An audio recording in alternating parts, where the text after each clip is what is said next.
لماذا المغرب هو الوحيد الذي عانت خريطته من التغيير؟ هناك مئات الإعلاميين، ما تلقاش مغربي واحد. السياسة الخارجية يجب أن تنبني على الطموح والوضوح. التدخلات الإيرانية في مجموعة من الملفات. القمة العربية بين الفشل والنجاح، بين الخبث السياسي والذكاء السياسي.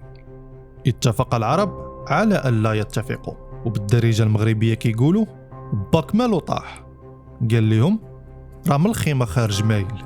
كيقولوا هاد القمة لجمع الشمل، وفي هاد الحلقة غادي نعرفوا واش بصح لجمع الشمل أو لتشتيت الشمل. فإلا كنتي داير الشروق ولا النهار غادي تسمع التطبيل ديال القمة نجحات. شحوح ويشكر روحو، القمة ناجحة وناجحة وناجحة. شد الباب عند الخط والدين، شد الباب. فغير طفيها واجي تسمع الخلاصة. معكم نور الدين هيستوري. ما تنساش تشترك في القناة ودير واحد التعليق ودير معك لايك باش الفيديو يوصل كاع الناس. ما نطولش عليكم الموضوع بزاف.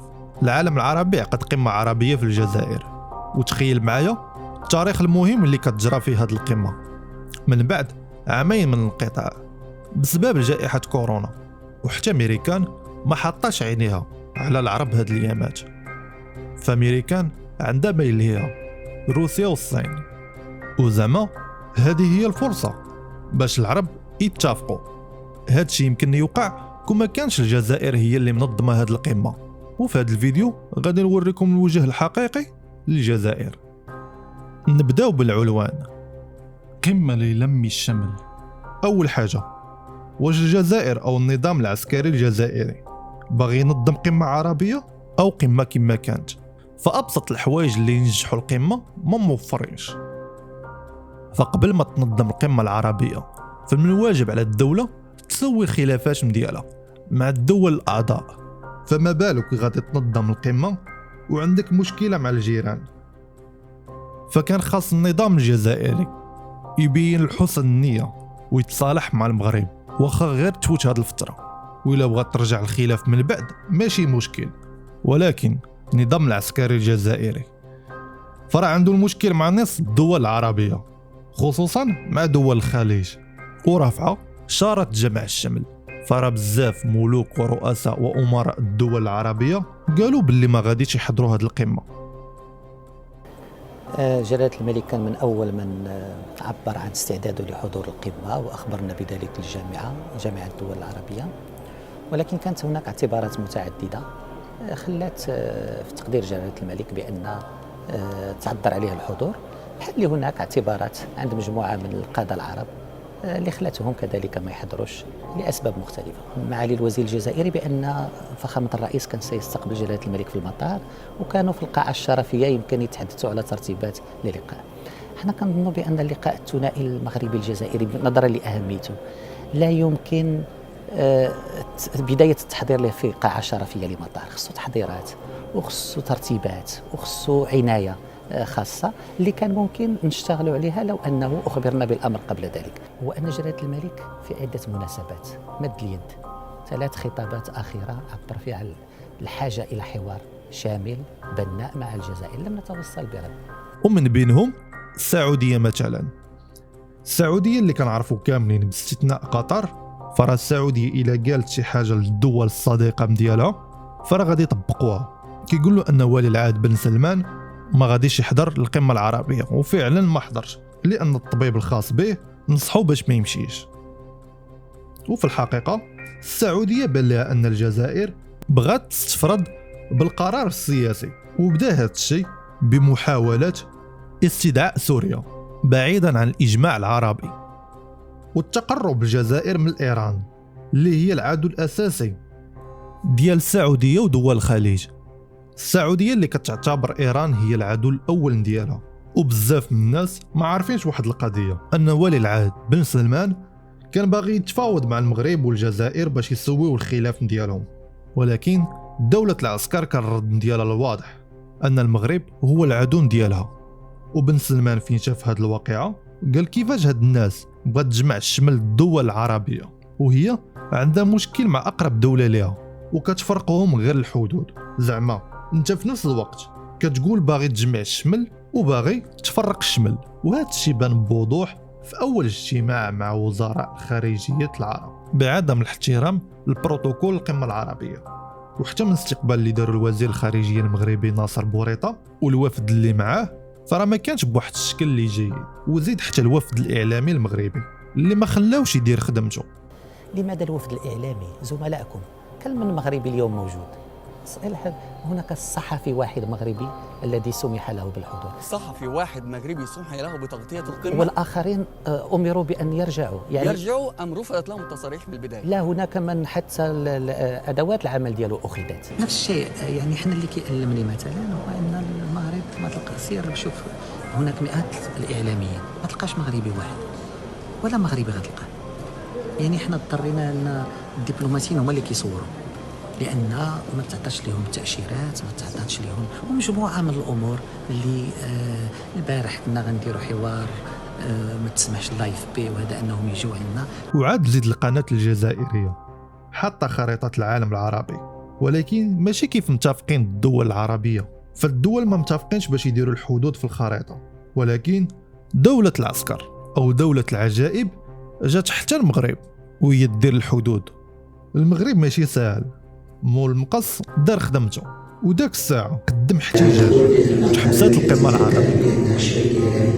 فإنها نستطيع سيادة الوزير ان احنا نطلع بيان نقول لك ما فيش معانا شريك اعلامي، ده طبيعي جدا.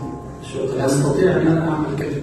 وثانيا ان الرئاسة تقول لنا بان الخريطة التي تشير اليها هذه القناة اللي كتعرف شريك اعلامي ليست الخريطة المعتمدة. في آخر المطاف البلد المنظم يعني الجزائر والقناة اللي حطت ذاك الخريطة قدموا اعتذار للمغرب وخرجوا بيان. لماذا المغرب هو الوحيد الذي عانت خريطته من التغيير؟ مسألة الخريطة كانت دائما من المغرب منذ البداية كان كيقول الشعار ديال القمة هذا اجتماع لجامعة الدول العربية، ليس اجتماع لدولة. نحن هنا في إطار دعوة لجامعة الدول العربية لقمة لجامعة الدول العربية. المرجعيات، قواعد العمل، الخرائط، كل شيء هو ما يهم الجامعة العربية. إذا كانت لدولة أجندة وطنية خصها دير مناسبة وطنية أو دير اجتماع خاص بها. لو كنا في إطار الجامعة هناك يجب احترام. فرع المغرب خدام بسياسات كبرها تصغار، فإلا بغيتي تنجح القمة العربية فكان من الواجب تبين الحسن النية. مشروع تقسيم المغرب اللي هي دولة ضاربة في التاريخ فرا ما غاديش ينجح وما عمره ما غادي ينجح، ماشي حيت المغرب قوي في السياسة الخارجية، ولكن حيت العالم كامل كيتوجه لواحد التكتل اللي ما كتوجه ليش الجزائر. كما قلنا ان العالم كيتوجه واحد التكتل وتقوية الدول من الداخل، فالجزائر فما عمرها قلبات على الصلح مع المغرب، وبالنسبة لهم الملف الفلسطيني او المغربي ملفات ساخنة باش يلهيو الشعب الجزائري، باش ما عمره يهضر على المشاكل الداخلية اللي كتعيشها دولة الجزائر. فالجزائر هي دولة غنية من حيث الثروات الطبيعية، فراه يمكن لي نقارن لكم دول الخليج بحال قطر والإمارات في ذاك المستوى العيش اللي كتعيش الشعوب الخليجية، فراه يمكن الجزائر تعيش بحالهم ولا أكثر، ولكن كون ما كانش النظام العسكري هو اللي واخد الحكم. فراه العالم كيشوف المستوى اللي كتعيشها الجزائر وشاف الفضيحة التنظيم اللي داروا في هذه القمة. تدعونا للعشاء فورا في فندق شيراتون. الجزائر اللي كتدعم إيران، وتخيل معايا عندك إيران في إفريقيا، فالمشاكل غادي تزيد تكبر. مشاكل العالم العربي هي التدخلات الخارجية، وبأن من بين هذه التدخلات كاين التدخلات الإيرانية في مجموعة من الملفات العربية، بما في ذلك تهديد ميليشيات مسلحة انفصالية ضد المغرب بدعم من إيران. وهذا الشيء اللي كدير الجزائر دابا فراه ماشي من مصلحة الدول العربية. زمن الشعارات فراه سالو، والعالم دابا كيامن بالتكتلات وتحالفات اللي ذكية. فراه إلا كنتي باغي تنجح قمة عربية فراه خاص تكون نية صافية، وهذا الشيء اللي ما كتوفرش في دولة العجائب.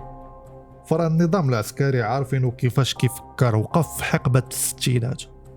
كنا نعتقد أن جلالة الملك محمد السادس سيشارك شخصيا في هذه القمة، ويبقى من صلاحيات المؤرخين أن يصدروا حكمه مستقبلا عن ما إذا كانت هناك فرصة ضاعت للمغرب العربي، للعمل العربي المشترك؟ وإذا كان الجواب بنعم، أنه فعلا ضاعت فرصة، من يتحمل فرصة ضياع من مسؤولية ضياع تلك الفرصة؟ إذا كانت هناك رغبة حسب ما يبدو في التصريح الأخير، أنا كنقول لكم صراحة مباشرة بأن هناك تعليمات جلالة الملك لإعطاء دعوة مفتوحة لفخامة الرئيس للمجيء إلى المغرب وفتح هذا الحوار الشامل البناء الثنائي بالتحضيرات والترتيبات اللازمة لتكون له نتائج إيجابية. فدعوة ملكية مفتوحة لفخامة الرئيس لزيارة المغرب. هناك دعوة ملكية الآن من العاهل المغربي للرئيس الجزائري عبد المجيد تبون لزيارة المغرب فعلا؟ وفتح هذا الحوار على اعتبار بأن ما سمعناه هو تعبير عن، إذا كان هذا تعبير عن إرادة للحوار، والامور راه واضحه، فراه ما يمكنش تدرك الشمس بالغربال، والنتيجه فراه باينه، قمه عربيه فاشله وتحت عنوان قمه لجمع الشمل. كان هذا هو الموضوع ديال اليوم، فإلى عجبكم ما تنساوش تخليونا لايك وتشاركوا في القناه.